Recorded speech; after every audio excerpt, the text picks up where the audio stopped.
You're listening to the Pennsylvania Independent Podcast. I'm Eric Bain. In 1933, when Pennsylvania's 28th governor, Gifford Pinchot, signed the law that created the PA Liquor Control Board, he said the purpose of the board was to make the purchase of alcohol in Pennsylvania as inconvenient and expensive as possible. Of course, that was just after the repeal of Prohibition, an idea that Governor Pinchot was a big fan of. But now it's more than 70 years later, and Pennsylvania still has nearly total state control over the sale of alcohol. But Representative Mike Turzai, a state representative from Allegheny County, has a plan that could change that and make the state a tidy profit in the process. Today, he sits down with the Pennsylvania Independent to discuss the pending legislation. Representative Turzai, thank you for joining me today. Eric, thanks for having me. All right, so this proposal of yours, which would privatize all of Pennsylvania's state-run liquor stores, has come up every few years over the past decades, but it never really seems to go anywhere. What makes this attempt more likely to succeed? I think there's two reasons, not only why it might succeed, but I'm convinced it will succeed.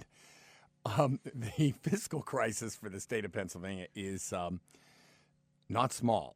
It's big. And we have been relying on federal stimulus money now, and we're going to rely on it again for 2010-11 to the tune of $2 billion. But that money's going away. And I don't see revenues picking up in any, significant amount. The economy is maybe slowly improving. Secondly, the excess spending, caused a lot of that over the past 7 years of Governor Rendell. And just as an aside, he wants to increase it by another $1 billion. Oh my goodness. Secondly, so you have the lack of stimulus money, and then you've got this pension crisis, that some people are pegging as $5 billion spike in 2012. And then third, everybody says we need transportation money for roads and bridges in particular. So when we're talking about the revenue for the state, how much revenue is this proposal going to bring in for the state? If you privatize the wholesale and retail operations, and that's what we want to do, we're suggesting 750 retail licenses that you auction off. Not like the way they did gambling where there's a group picking winners and losers. We're going to auction them off. And they're going to be treated like franchises, just like Subway or McDonald's. They'll have territories, and then we'll set reserve prices, and then you bid on them. And then we're going to do 100 wholesale distribution centers, too, that we're going to auction off, too. And we're going to make sure that nobody can have any significant holdings, so there's no monopoly, because we want competition, right, for consumers to get better selection, lower prices, and more convenience. But we think it's going to bring in at least $2 billion. And there was a significant study that was done to that effect. I actually think it could be higher if you look at the overall sales in the state of Pennsylvania, which amount to about $1.4 billion annually in liquor and wine. I think a conservative estimate at the upfront, it brings you in $2 billion. But, Eric, you don't lose your annual revenues. There's this myth that somehow the LCB provides all this money to the state of Pennsylvania. Well, it's just not true. There are taxes on sales, and they bring in about $370 million to the general fund. But we're going to maintain taxes. We're going to do it differently. We're going to reform the approach. So we'll increase that tax revenue, we think, to at least $500 million annually. So you mentioned reforming the tax structure. Right now there's that 18%, basically a sales tax, the Johnstown flood tax, right, that's existed for a long time. How now that's going to go away under your proposal. It would be replaced by a different tax. How is the tax structure going to work? Yeah, it's really a threefold revenue stream. That Johnstown flood tax is just unfair. It's 18% on transactions, and it's between the wholesale and the retail operation. The bars and restaurants buying from the LCB. And that's in addition to a 30% markup that the LCB puts on it, and in addition to a 6% sales tax that the LCB puts on it. We think a fair approach would be to go to a per gallon tax. They call it gallonage tax. And that'll be the tax on the wholesale to the retailers. And I will tell you this, tavern owners and restaurant folks like it because it's fair. It's less expensive. That tax will bring in less revenue than the Johnstown flood tax. However, the 6% sales tax, we're going to change that. We're not going to tax it between wholesale and retail. We're going to give that to the end user. So the people buying at the bars, the people buying at the restaurants, the people buying at the private retail stores.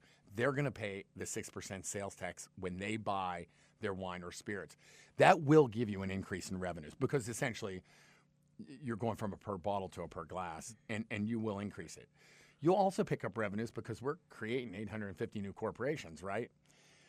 I can assure you they will be far more efficient than government running the operation, and they're going to make profits, and they will pay income taxes, business income taxes. We think it'll be about $500 million annually. Now, there's only one other state in the country, that would be Utah, that regulates alcohol sales to the same level that Pennsylvania does. That's correct. What other states did you look at in terms of when you came up with this plan, the tax structure, the different ways in which the revenue would be generated? Are there any particular states that follow that model right now? Who are you looking at? Florida was the primary one. And although, as you said, Eric, just, in terms of like convenience and better selection and reasonable prices, only Pennsylvania and Utah are completely controlled states where they take charge of wholesale retail. It's like, this huge monopoly. So you could have looked at a lot of states. 26 other states use this gallonage tax for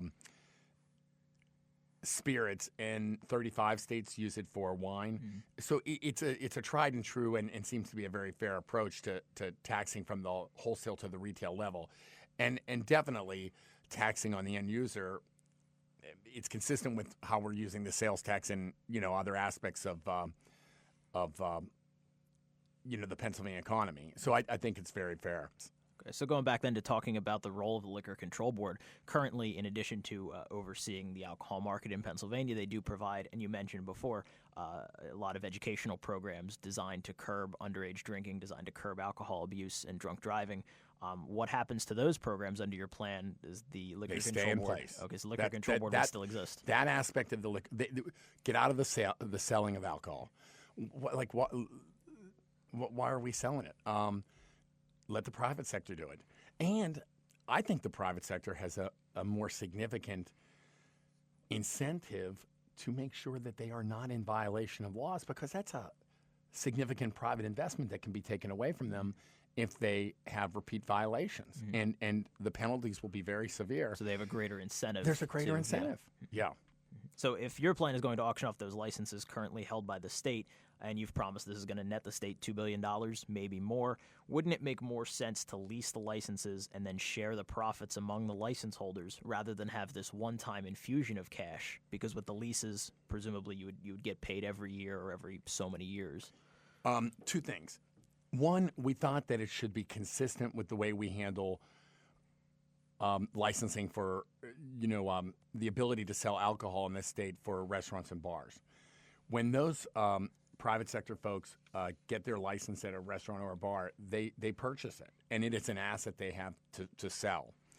And to be able to get full value from the sale of an asset, someone buying that wants to know that they're going to have it. If you lease it, you will get some value. There certainly is a value in that, and perhaps you can get recurring revenue, but you're not. It does not have the same dollar value as selling an asset that becomes yours. So the private sector lowers the value, and for us, it defeats the fiscal purpose, right? Yes, maybe you could create another revenue stream over time, but we need significant money up front in addition to the annual tax revenue, which will be sustained. But we need the significant upfront money to maybe take care of the pension hole, or maybe to fund transportation. That's why it's so crucial. In addition, if you want to get money out of the alcohol sales, taxes are where you look. That's the appropriate place. Okay, well, that's all the time we're going to have for today. Representative Turzai, I want to thank you for coming by and talking with us. And just a reminder, you can follow all our coverage of the state capitol at www.paindependent.com. For the Pennsylvania Independent Podcast, this is Eric Bain. Thanks for listening.